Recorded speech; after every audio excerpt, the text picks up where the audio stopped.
Clark. Good ball movement on this possession. Logo shot. Logo makes for Clark. In basketball, some rivalries are built on mutual greatness. Others exist only because one side refuses to admit defeat. Looking at that, like, I'll take that role. I'll take the bad guy role, and I'll continue to take that on. Yeah, the reason why we watching women's basketball is not just because of one person. It's because of me, too, and I want y'all to realize that. Well, Reese is probably not going to like to hear this, but her rivalry with Clark was supposed to WNBA's next big one. Instead, it's become a one-sided show of excellence versus ego. While Clark lifts her team with pure skill, Reese chases double-doubles in blowout losses. When they faced off for the final time as rookies, one player left the court a winner. The other stayed behind to pad her stats in garbage time. This is the full story of how Caitlyn Clark didn't just win a rivalry, she ended it. But let's circle back a bit.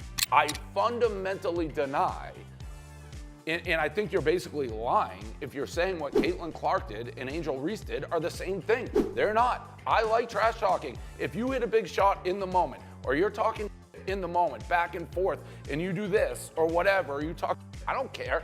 That is not what Angel Reese did. Angel Reese, they were up 15 points. We have a side-by-side. She followed her after the game was over, doing this to her, doing this. Find me one example in any sport of anybody after somebody wins a championship, confetti coming down, not in a close game, and find me a player stalking the best player on the other team. Their story began in college when Angel Reese's LSU team defeated Clark's Iowa squad in the 2023 NCAA championship. A game that should have been remembered for its competitive spirit instead became infamous for what happened after the final buzzer. Who could forget that moment? Reese approaching Clark, doing the John Cena "you can't see me" gesture and pointing to her ring finger. I wanted to pick her pocket, but I had a moment at the end of the game, and I was in my bag. I was in my moment, yeah. While Reese was busy taunting, Clark handled the defeat with the grace and dignity of a true champion. She congratulated her opponents and held her head high. Caitlyn, can you tell us at the end of the game what happened? There's a lot blown up on Twitter about Angel Reese following you around, pointing to her ring finger and taunting you. Honestly, I have no idea. I was just trying to get to the handshake line. All the credit in the world to LSU. You know, they were tremendous. They deserve it. They had a tremendous season. That moment told us everything we needed to know about the character of these two players. One focused on mockery, the other on sportsmanship. One celebrated individual achievements, the other respected the game. If a man did that, he would be called classless, and nobody would be saying anything. When Clark and Reese entered the 2024 WNBA draft, the storyline wrote itself. Clark went first to the struggling Indiana Fever. Reese landed with the Chicago Sky, creating a perfect setup for their rivalry to continue. But once they hit the pros, Clark started pulling ahead. While Reese kept up the same antics that made her controversial in college, Clark just let her game do the talking. Night after night, she lit up the court with deep threes, flashy passes, and a basketball IQ way beyond her years. She wasn't just playing well, she was putting the Fever back on the map. People need to realize the Indiana Fever, this is the second year in a row they had the #1 pick. So do y'all know what that means? That means they're not that good. The Clark versus Reese rivalry carried over into the WNBA, but mostly because Reese kept targeting Clark. There was the shocking incident where Reese smacked Clark on the head during a game without any provocation. Yeah, that's right. Reese is being reviewed for possible upgrade to a flagrant. I think it'll be upgraded here. The sole purpose of it hitting her head. Worse yet, Reese appeared to celebrate when her teammate knocked Clark to the ground later in the same game. These weren't basketball plays. They were attempts to intimidate and hurt a superior player. The passive-aggressive behavior continued off the court too, with subtle digs in interviews and social media. Some media personalities tried to sugarcoat it, calling it competitive fire or part of the game, but let's call it what it was: bullying, plain and simple. Reese couldn't compete with Clark's talent, so she resorted to intimidation tactics. Meanwhile, Clark remained above the fray, refusing to engage in petty behavior and focusing solely on improving her game and helping her team win. Then came August 30th, 2024, the day Caitlyn Clark finally silenced all doubters. The stage couldn't have been bigger for their final rookie season matchup. The Fever led their season series 2-1, but ESPN had just controversially ranked Reese ahead of Clark in the Rookie of the Year race. Adding to the drama, it was the Chicago Sky's first ever Barbie-themed game, with Chi-Town Barbie Reese as the centerpiece. Pink seats filled the sold-out Wintrust Arena as the game tipped off under the hot Chicago sun,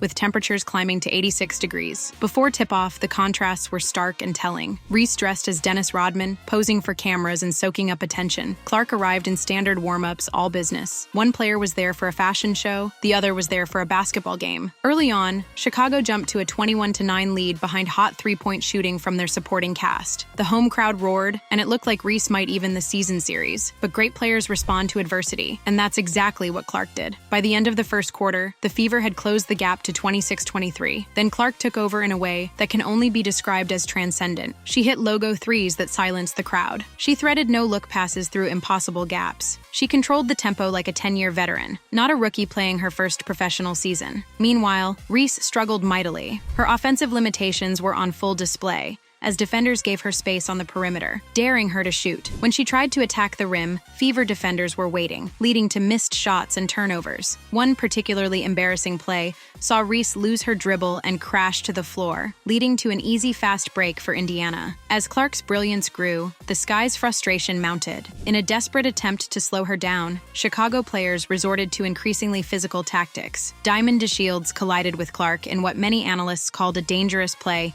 that should have resulted in a flagrant foul. But Clark kept her composure, rose from the floor without complaint, and continued dissecting the Sky's defense. By the third quarter, what started as a competitive game had become a showcase for Clark's superior talents. The Fever built a double-digit lead that continued to grow with each possession. Clark was hitting shots from everywhere, making plays that had NBA legend Shaquille O'Neal nodding in appreciation from his courtside seat. Sue Bird, another legend in attendance, could only watch in amazement as Clark rewrote the rookie record books. By the fourth quarter, the score was no longer close. Indiana led by nearly 30 points. With 3 minutes and 52 seconds remaining, Clark checked out with an incredible 31 points and 12 assists. Her work was done. The statement had been made. In the biggest game of their rookie rivalry, on Reese's home court, during a special event designed to celebrate Reese, Clark had completely dominated. The rivalry between Clark and Reese has implications far beyond their personal matchups. It represents two competing visions for the future of women's basketball. And if attendance figures are any indication, fans have made their choice clear. The Chicago Sky, Reese's own team, made a telling business decision when they moved their games against Clark's Fever to the United Center, doubling their capacity from 10,000 to 20,000 seats. They didn't make this change for all games or for matchups against other stars like Aja Wilson or Brianna Stewart. They did it specifically for Caitlyn Clark games because they knew she would sell out the arena. The Atlanta Dream and Washington Mystics made similar moves earlier in the season,